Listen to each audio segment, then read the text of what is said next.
Bueno, el proyecto Puede la aguja unir historias partidas, en realidad es un nombre que surgió después, se realizó dentro del marco de la Feria de Arte de Córdoba del año pasado, el 2021. A mí me invita Mariana Robles a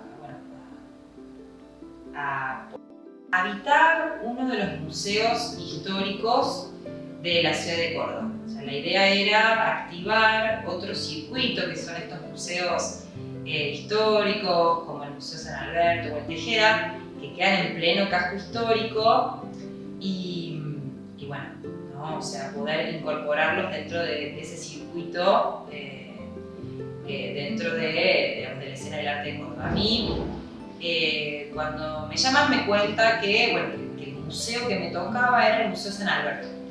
La verdad, muy gracioso porque vivo a 2 cuadras del Museo San Alberto, o sea, vivo en pleno centro neurálgico de la ciudad, no tenía idea. O sea, conozco el edificio, es como un pedazo así de esquina muy enorme, pero no tenía idea de lo que pasaba ahí adentro, ¿no? Entonces,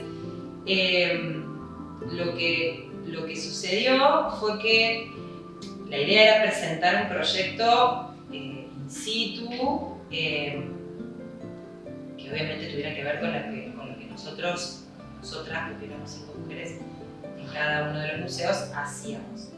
Yo dentro de mi obrar, de mi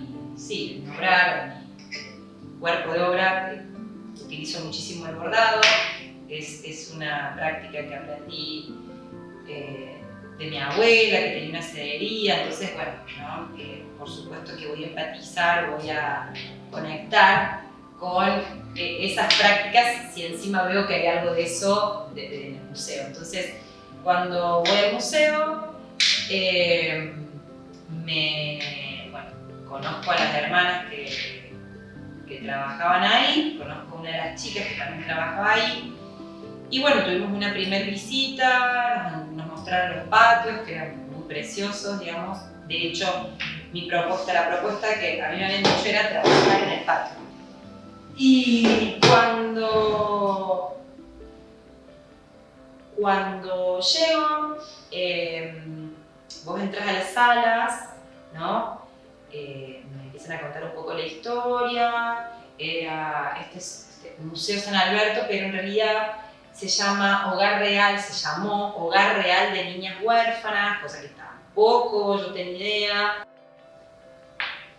Bueno, este lugar, el Museo San Alberto, que antes había sido los jesuitas, investigando, llegué a un libro que se llama Primicias de Educación Femenina, de Liliana Denaro, que es esta historiadora, es una historiadora cordobesa que se dedicó al estudio, ¿no? Específicamente, lo voy a leer, del obrar de Fray José Antonio de San Alberto, ¿no? Que fue un obispo, y de las Carmelitas de Santa Teresa de Jesús.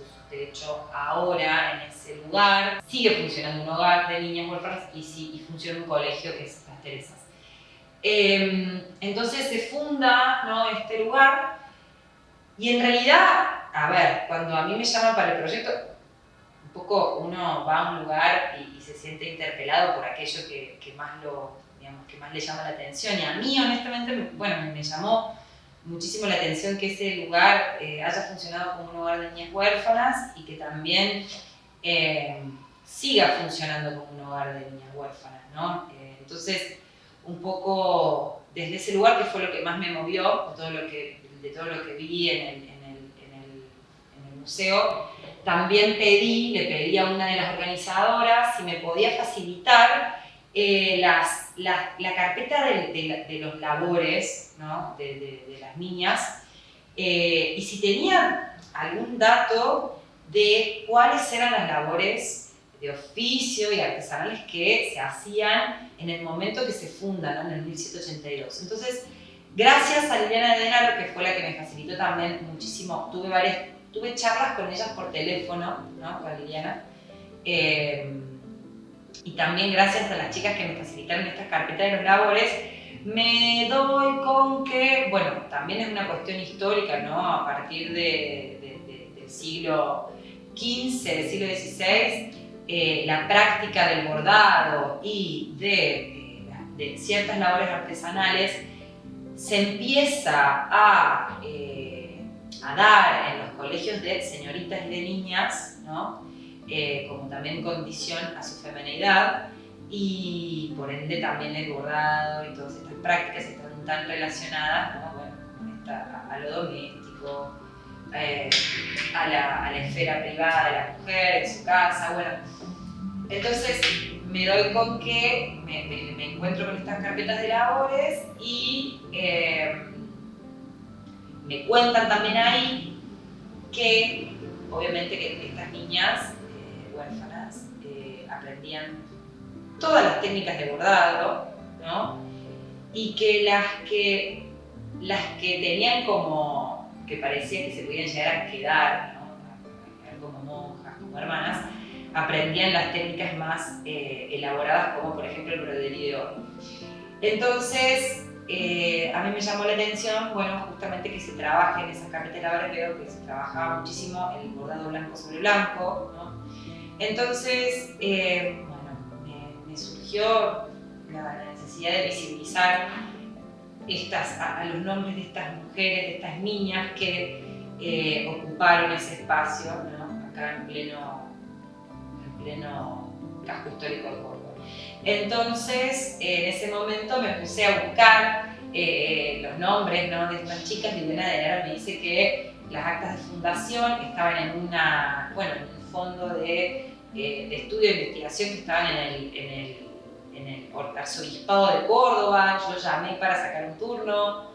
En ese momento los turnos los daban con mucho, digamos, como con mucho tiempo, y a mí no me daban el tiempo. Y bueno, gracias a estas cuestiones fortuitas de la vida, yo ese día me crucé con una chica que me había ayudado en un tema a mí también ahí, y me dijo, nada, yo te lo consigo. Entonces se metió en el archivo y me mandó la foto de los nombres de las primeras huérfanas del acta de fundación de 1782. Entonces acá, en este cuaderno, están los nombres de las 24 huérfanas que formaron ese grupo, ¿no? Que no se sabe de dónde vienen, no hay mucho registro. A mí siempre me llama poderosamente la atención todo eso. Soy mamá, entonces también eso me interpela mucho, y decidí utilizar la técnica del blanco sobre blanco, que era una técnica también hasta más democrática, o sea, las niñas que se quedaban, las que eran talentosas, las que no, la podían hacer. Entonces dije, bueno, con esta técnica que es tan propia también de esa esfera doméstica, no está acostumbrada a ver con el bordado blanco sobre blanco, también lo que me sucede es que está con la misma historia, ¿no? de estos nombres de estas niñas que están en un lugar, yo pensaba, digo, bueno, esta historia sucedió en un lugar tan público, tan recorrido de Córdoba, que es el pleno centro, y no se conoce. Entonces, digo, las veces que uno tiene que prestar atención a algo, y pensaba también en el bordado blanco sobre blanco, cuando uno tiene que focalizar la mirada, ¿no? Para ver cuál es el nombre, ¿no? Qué es lo que hay ahí.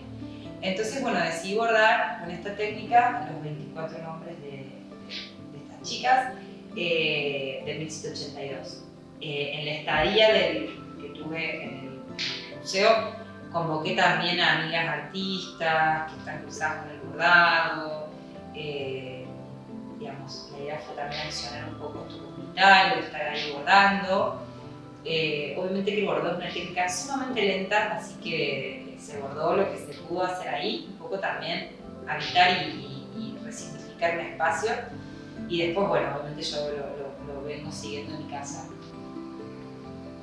El punto es eso, ¿no? Intenta visibilizar el nombre de estas niñas, de estas mujeres, también a la luz de los nuevos estudios de intervenciones feministas, libros como el de Rosita Parker, La aguja subversiva, ¿no? Que ponen en perspectiva también cómo, bueno, prácticas como el bordado estuvieron, digamos, en la historia de la mujer desde hace muchísimo tiempo y por qué estuvieron y cómo en algún punto, bueno, las mujeres hoy en día es una de las técnicas que elegimos para hablar desde, ¿no?, nuestros universos. Así que también por eso yo elijo el bordado, que siempre estuvo muy presente en mi vida, y también por eso elegí visibilizar esto. Hay muchos proyectos de bordado donde se bordan nombres, ¿no? Entonces este proyecto también intenta insertarse como en esa historia. Así que bueno, acá seguiremos bordando estos nombres que yo, digamos, dije, bueno, abordaré los 24 de la primera camada de huérfanas, como también un poco en homenaje a todas las otras chicas que también pasaron por ese espacio a partir de esa primera camada, ¿no?